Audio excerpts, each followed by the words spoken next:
Mesdames et messieurs, bonjour. On se retrouve dans cette nouvelle édition de 15 heures au sommaire de l'actualité. Le président de la République regagne le pays en provenance d'Égypte. Et sur la scène internationale, le cyclone a quitté Madagascar lundi en épargnant les principales villes, mais laisse dans son sillage des dizaines de milliers de sinistrés, 21 morts et une grinièrerie du centre du pays ravagé, faisant craindre une aggravation de la crise humanitaire. C'est ce qu'on verra dans cette édition.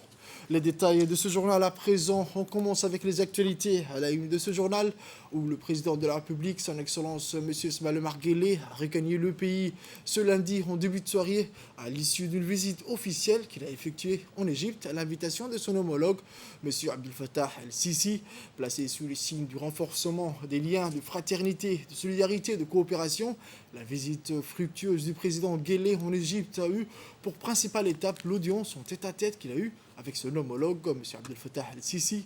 La réunion élargie de travail aux délégations de deux parties qui servit de cadre à la réalisation d'accords nouveaux de coopération, notamment dans le domaine de l'économie, de l'énergie et de l'enseignement entre les deux pays, a constitué un autre moment fort de cette visite historique du président djiboutien en Égypte. Avant sa visite officielle en Égypte, le chef de l'État avait pris part aux travaux du 35e sommet de l'Union africaine qui s'est tenu du 5 au 6 février à Addis Abeba en Éthiopie. Sa participation à ce sommet a essentiellement été marquée par une importante allocution qu'il fit à la tribune de cet événement. Il avait dédié cette intervention au récit de l'expérience de Djibouti en matière d'efforts liés à la réalisation d'une résilience nutritionnelle et alimentaire, la thématique adjointe au 35e sommet de l'organisation panafricaine. A noter que, également, en marge de sa participation aux travaux du sommet de l'Union africaine, le chef de l'État avait eu des entretiens en aparté avec, entre autres, le Premier ministre éthiopien, M. Abiy Ahmed Ali, et l'émissaire spécial de l'Union africaine pour la Corne de l'Afrique, ancien président de la République du Nigeria, M. Olusegun Obasanjo. Le président de la République, El-Hadj Ismaël Omar Guelleh, est arrivé hier, en début de soirée, en Égypte pour sa visite officielle de 48 heures. À l'invitation de son homologue, le président égyptien, M. Abdel Fattah el-Sisi. À son arrivée, le président de la République était accueilli par le président égyptien à la tête d'une forte délégation composée essentiellement par les membres du gouvernement de Djibouti. Une cérémonie pour accueillir le président de la République, son Excellence M. Ismaël Omar Guelleh, qui s'est tenu au palais de l'Ittihadiyya en Égypte. Cette visite témoigne de l'excellence de cette relation fraternelle et des liens historiques des deux pays et renforcer davantage également les collaborations des échanges commerciaux et économiques entre les deux pays. Une importante délégation comprenant entre autres le ministre des Affaires étrangères et de la coopération internationale, le ministre Mohamed Ali Youssouf et l'ambassadeur de la République de Djibouti auprès de la République arabe d'Égypte.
رائد احمد مراد من الحرس الجمهوري حرس الشرف جاهز للتفتيش فندم.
Le président Guelleh et le président égyptien ont pris une photo suivie par un entretien en tête-à-tête avec son homologue égyptien, son Excellence M. Abdel Fattah el-Sisi, où une session de pourparlers bilatéraux de huis clos des deux chefs d'État a eu lieu, suivie d'une session de discussion élargie en présence des délégations des deux pays. Renforcer les relations étroites, historiques de la coopération entre les deux pays, soutenir la réforme économique et le développement à Djibouti. Guelleh a salué les efforts et rôles de l'Égypte qui contribuent au développement du continent africain et a exprimé l'envie de Djibouti d'accroître l'activité du secteur privé égyptien à Djibouti.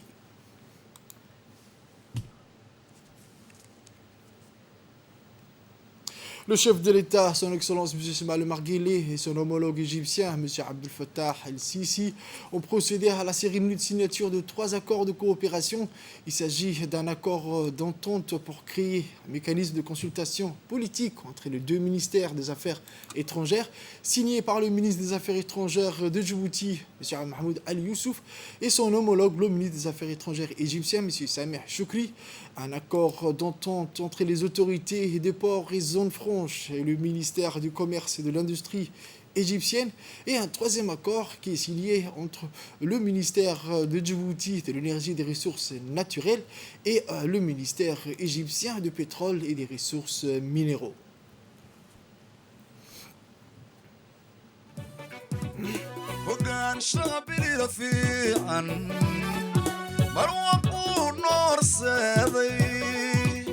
badiya buuriyo bannaanba waka dalku wada bildhaamay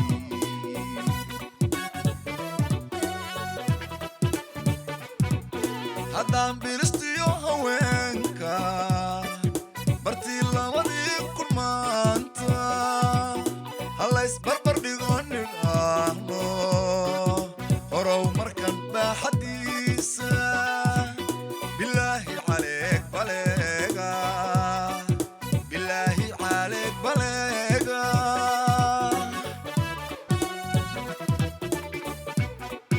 هذا بلستيو هوينكا برتي لودي كرمانتا الله يسبر بردقون الآهنو هرو مركن بحديثا بالله عليك بلغا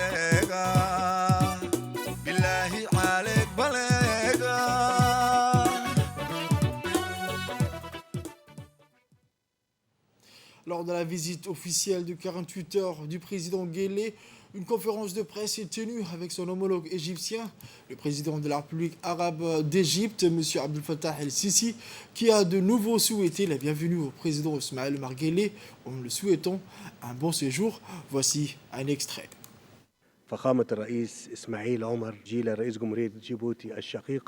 C'est pour moi un grand plaisir de vous accueillir aujourd'hui dans votre deuxième pays, l'Égypte. Une visite qui s'inscrit dans le cadre de nos consultations et de la coordination continue entre nous à différents niveaux bilatéraux et régionaux et dans l'approfondissement de nos consultations fraternelles qui ont eu lieu lors de ma visite dont je suis très fier à Djibouti au mois de mai 2021. Ces consultations permanentes confirment les relations stratégiques qui unissent nos deux pays à tous les niveaux, soutenues par une volonté politique forte et mutuelle.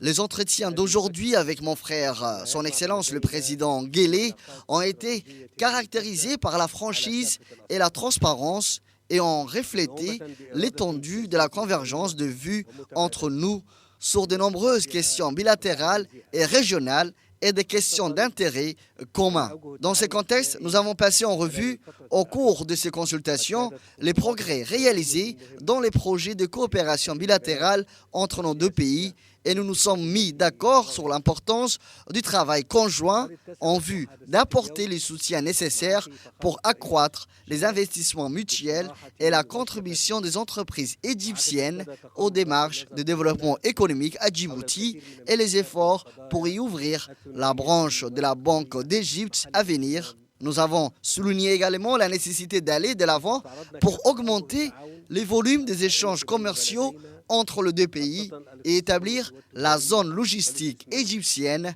à Djibouti.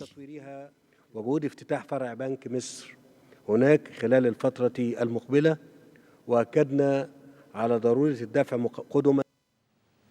De son côté, le président de la République, son Excellence M. Ismaël Omar Guelleh, a abordé les tensions de la Corne de l'Afrique, le rôle de Djibouti dans la consolidation de la stabilité, le barrage de la Renaissance, les derniers développements dans la Corne de l'Afrique, la cause palestinienne et le Yémen, ainsi que les efforts déployés par notre pays pour renforcer l'économie nationale.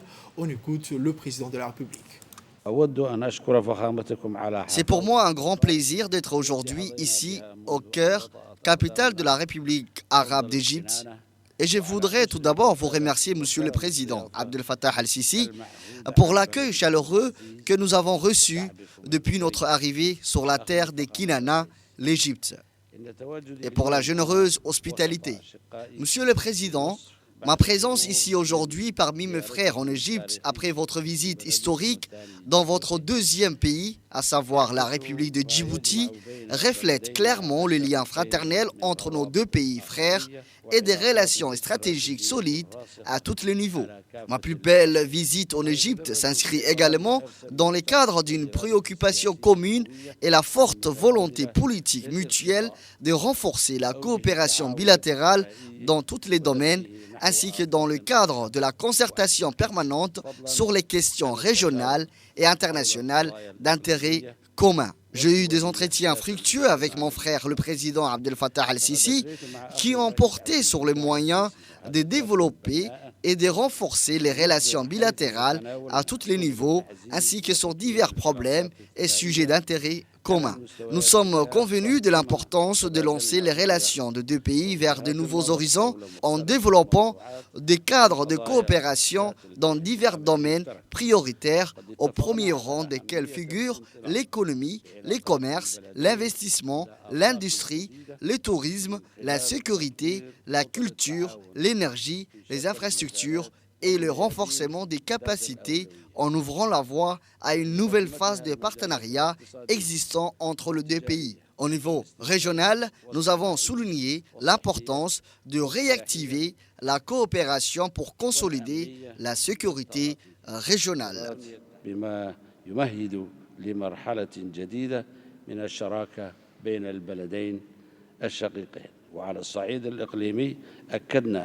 على أهمية تفعيل التعاون لإرساء الأمن والاستقرار الإقليميتين. Santé à présent, mesdames et messieurs, où le ministère de la Santé, par le biais de l'INSPD, l'Institut national de santé publique de Djibouti, de concert avec l'African Field Epidemiology Network et l'autorité intergouvernementale pour le développement IGAD, met en place un programme de formation au profit de 22 prestataires. Le programme de formation en épidémiologie de terrain est un programme de développement des ressources humaines visant à améliorer les connaissances, les aptitudes et les compétences en épidémiologie de terrain des agents du ministère de la Santé, des corps constitués des gendarmeries, la police, la garde républicaine, les gardes-côtes et les militaires, ainsi que la Caisse nationale de sécurité sociale.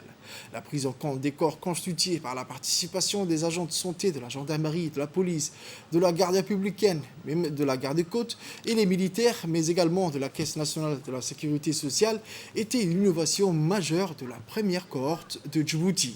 Ceci a été rendu possible grâce à la volonté du ministère de la Santé de contribuer à la stratégie Une seule santé et à la bonne collaboration entre l'Institut de santé publique de Djibouti et les responsables de ces dites institutions. Le programme, qui a duré 3 mois au total, prendra fin demain, mercredi, avec la remise des certificats aux prestataires, voire même de récompenser les 5 meilleurs en leur offrant de poursuivre aux États-Unis un programme universitaire similaire. Le secrétaire général du ministère de la Santé, Dr Salah Bonoit Tourab, a indiqué que ce programme formation de participants à services rendus au pays contribue à l'amélioration de la santé des populations, en renforçant la capacité du ministère à prévenir, détecter et répondre aux problèmes prioritaires de santé publique dans les meilleurs délais. On écoute le secrétaire général du ministère de la Santé. Dans le cadre de la gestion des urgences de santé publique, le ministère de la Santé de la République de Djibouti a inscrit le renforcement et le développement des ressources humaines comme une priorité.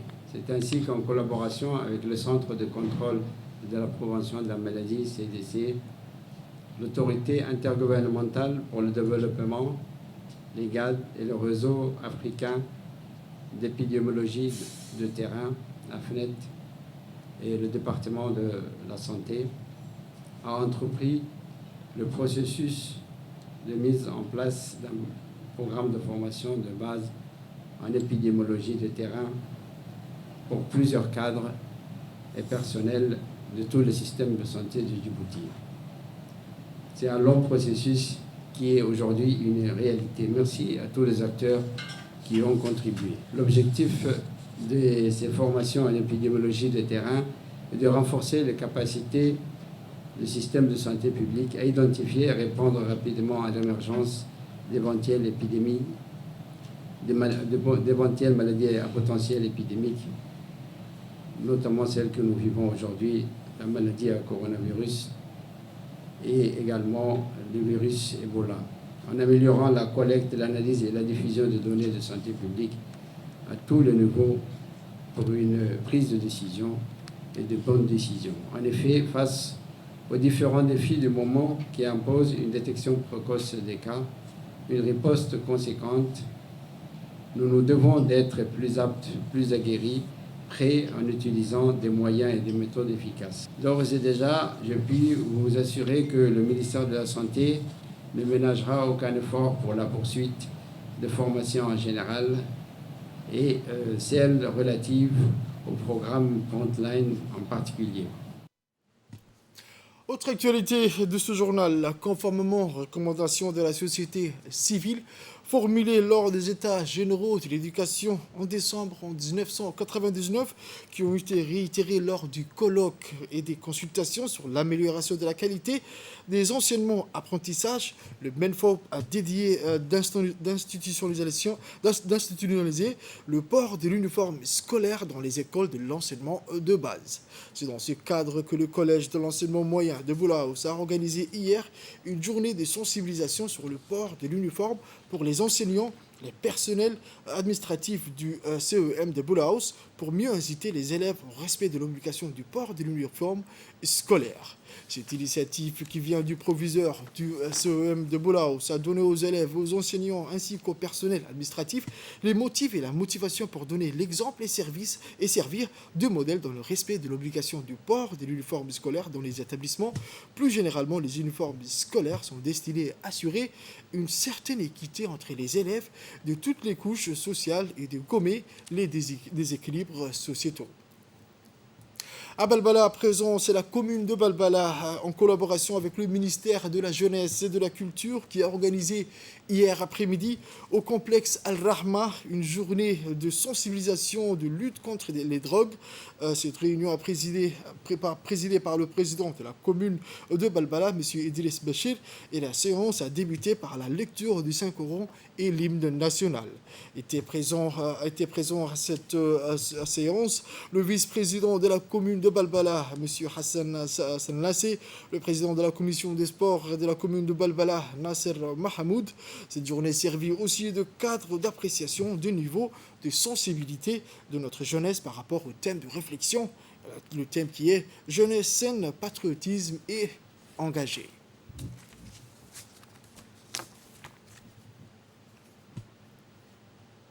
Toujours dans l'actualité nationale, désormais, il est possible de payer par e-money dans les transports et principalement les badges.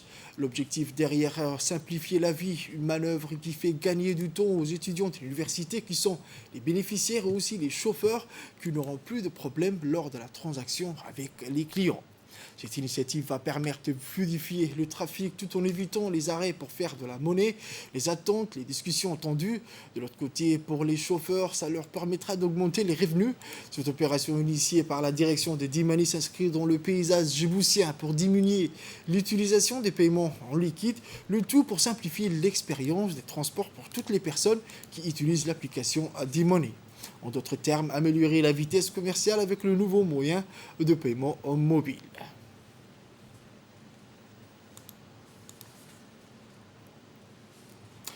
Autre actualité de ce journal, on continue toujours avec les actualités de ce journal. Comme je vous le disais, à Balbala, le président de la commission de sport de la commune de Balbala, des centaines de jeunes moins jeunes, des leaders élus de la commune de Balbala étaient regroupés. Cette journée servit aussi de cadre d'appréciation du niveau de sensibilité de notre jeunesse. On continue, c'est dans le cadre de la lutte contre la contrebande. Sous toutes ses formes, les gendarmes de la brigade de Tadjoura, en collaboration avec les éléments de la douane, ont intercepté, dans la soirée du 5 février 2022 vers 19h, une importante quantité de quêtes de contrebande provenant de la frontière.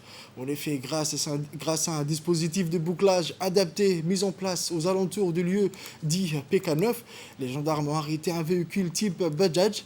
La foule du dit tricycle a conduit les gendarmes à la découverte de 8 gros colis contenant respectivement 100 paquets de quêtes de contrebande. Cette marchandise illicite était destinée à être écoulée sur le marché local. La valeur marchande de la saisie est évaluée à environ 960 000 francs Djibouti.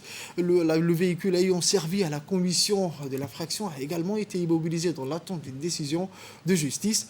Conformément aux lois en vigueur, l'ensemble de la marchandise provenant de la contrebande a été détruite par le feu en présence des agents de la douane. Le samedi 5 février dernier s'est tenu au centre de tennis de Gabod l'élection du président de la Fédération djiboutienne de tennis. Cet événement a vu la participation de plusieurs personnalités, à savoir le représentant du secrétariat d'État au sport, du représentant du comité olympique des huissiers et les présidents du club du tennis. Les différents présidents des clubs de tennis ont procédé au vote devant l'huissier Nasser Aref. Ces derniers ont élu à l'unanimité M. Sougé Ibrahim Sougé, président de la Fédération djiboutienne de tennis.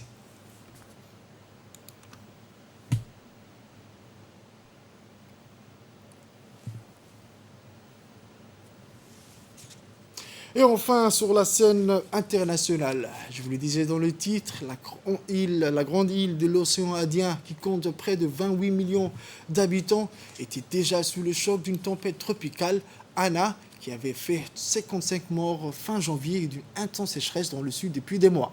Selon le dernier bilan du Bureau national de gestion des risques et des catastrophes, 21 personnes ont été tuées et 70 000 forcées à quitter leur foyer abîmés ou détruits par des pluies diluviennes et des rafales de vent qui ont atteint jusqu'à 165 km/h.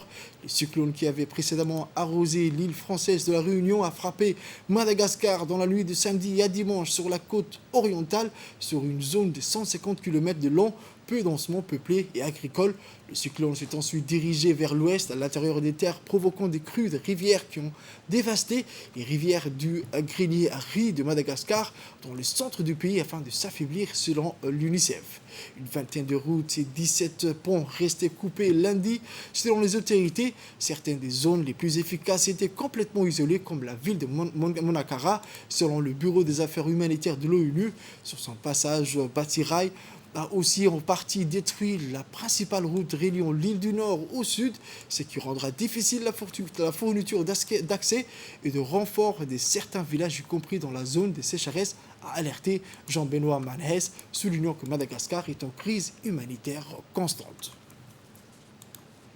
C'est tout pour cette édition, mesdames et messieurs. Merci à vous de l'avoir suivi et restez avec nous pour la suite du programme.